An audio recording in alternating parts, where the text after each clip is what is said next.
Welcome into the DMV Zone here at 3 o'clock. I'm Rita Morocco. Let's get you behind the scenes of all the stories we're working on here in real time. Your top three at 3 at this hour. We talk about everything from reversing peanut allergies to charges being filed in a massive gambling probe throughout the country tied to the NBA. But right now, let's kick it off with the big story of the day. The Senate rejecting a Republican-backed bill that would have paid federal workers, military personnel, and contractors still on the job during this government shutdown now on day 23. The measure led by GOP Senator Ron Johnson of Wisconsin falling short of the 60 votes needed to advance with a tally of 54 to 45. And Democrats' own plan getting blocked as well. We've got Notice reporter Riley Rogerson here, and you've got both camps at least being able to say, we tried to get people paid here, except it failed. Where do things stand right now? Right. These both failed. It's unclear to me how any of these pieces of legislation that would pay federal workers would be able to advance even in coming weeks. The Democrats' rationale is that they did not want to see President Donald Trump empowered to choose which federal workers would be entitled to money and to being paid throughout the shutdown. And that's what they argue the Republican-led bill would do. And then the Democrat-led bill, Republicans say it was too expansive, would pay every federal worker, even those who are furloughed and not currently working. So that's where we're at. I would expect that both of those arguments would continue into next week if more legislation does get put forward to pay federal workers. We saw, at least on the Republican-backed plan, that you had people like John Fetterman of Pennsylvania, I believe Ossoff of Georgia, was it Warnock as well of Georgia, who voted with the GOP as well. Does that signal any movement on the possibility of the larger bill here, potentially seeing some Democrats starting to inch closer towards that 60? My interpretation of that is that those are senators in swing states. Senator John Ossoff is facing a pretty brutal re-election campaign in 2026. So it would make sense politically for him to sign on to a bill that would pay federal workers. But I don't think that that necessarily indicates that he's going to vote for legislation that would end the shutdown entirely. But he's definitely another name to watch here, as is Senator Warnock. And of course, Senator Fetterman has been voting with the Republicans this entire time. I think, and maybe this is just my interpretation, and Riley, I heads up to all our viewers here. I think you, myself, and everybody on the Hill right now just reading tea leaves because there's really nothing to grasp onto substantively. But it may have been, at least for me, the first time in this conversation where we're starting to realize that, yes, this is going to be in the long run. It's already the second longest shutdown ever. But potentially here, when you have the press secretary for the White House talking about travel delays come Thanksgiving, the busiest travel season of the year, signaling that this may run into December, really eye-opening to see that they are playing the long game here. And unfortunately, it seems as though it's a game for both sides. Right. And I think what we're also seeing is the one date that anyone is holding on to at this point before Thanksgiving is November 1st. There's a lot going on November 1st. That's when the SNAP benefits, potentially funding for that, will run out. We're going to see that open enrollment begins on November 1st. So that is a date people are keeping their eye on. Maybe, there's conversations starting then. But outside of that, yes, people are really projecting into November, deep into November, into Thanksgiving, and potentially beyond. And it doesn't seem like there's much movement happening at all. The one thing that did happen in the Senate today is there was a bipartisan lunch. We haven't seen Democrats and Republicans speaking to each other pretty much at all relating to the shutdown. And a couple members were trying to get senators to at least be in the same room with each other to get the ball rolling. But after that lunch, it didn't sound like anything super substantive was discussed. But people are just trying to get people in the same room and talking at this point. Wow. Unbelievable stuff. When are we expecting a next vote, which seems like it'll again go nowhere, but at least there's hopefully a plan for the next vote. Is there a time or a date for this? It sounds like the next vote would be on Monday. The Senate left Washington, they left the building, many of them, after the afternoon vote today. So I would expect that the next vote in the Senate would be on Monday. We will see in the House what happens. We haven't heard definitively from Speaker Mike Johnson if the House is coming back yet, but I think safe to assume that he will likely keep them out of town. Unbelievable stuff. November 1st, by the way, that's Saturday, next Saturday after Halloween. So we'll see if the Monday following, which will be the 3rd, if there's some movement there. Riley, keep us abreast if anything changes, but I expect things will be status quo here at least until next week. Thank you. Let's move on now as more than 30 people, including Portland Trail Blazers head coach Chauncey Billups and Miami Heat guard Terry Rozier, have been charged with allegedly participating in illegal sports betting and rigged poker games. Authorities holding a news conference today explaining the multiple indictments. In the first case, 6 defendants accused of using confidential information about NBA athletes and teams to manipulate game outcomes. The second case that involves 31 defendants who allegedly ran and rigged illegal poker games backed by mafia families. Individuals such as Chauncey Billups, Damon Jones, and Terry Rozier were taken into custody today. Former, current NBA players and coaches. What you don't know is that this is an illegal gambling operation and sports rigging operation that spanned the course of years. The FBI led a coordinated takedown across 11 states to arrest over 30 individuals today responsible for this case, which is very much ongoing.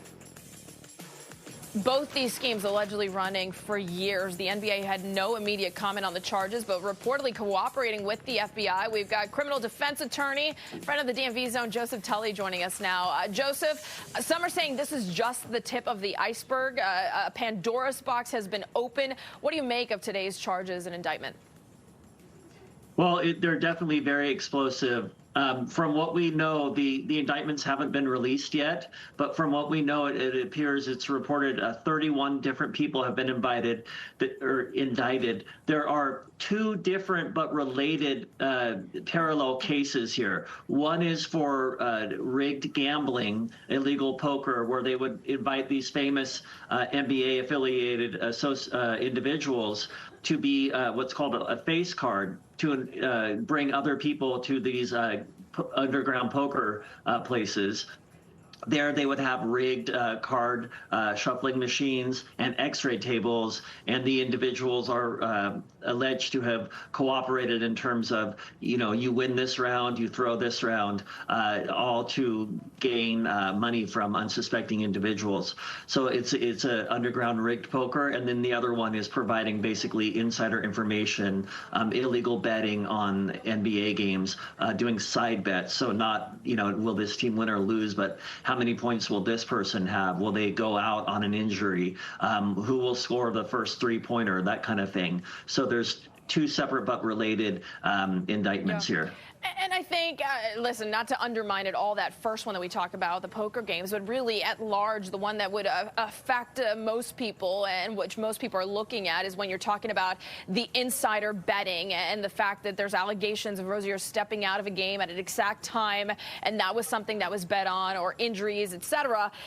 A lot of people have, you call them conspiracy theories, have said that professional sports, given the fact that gambling is this multi-million, billion-dollar industry, they're rigged. And this almost speaks to that to some degree. It does. If these allegations can be proven, it definitely will, I think, put a stake in the heart of the NBA or all professional sports. It'll definitely cast a dark cloud over sports. People go to sports, they want to see entertainment, but they want to see good, honest competition.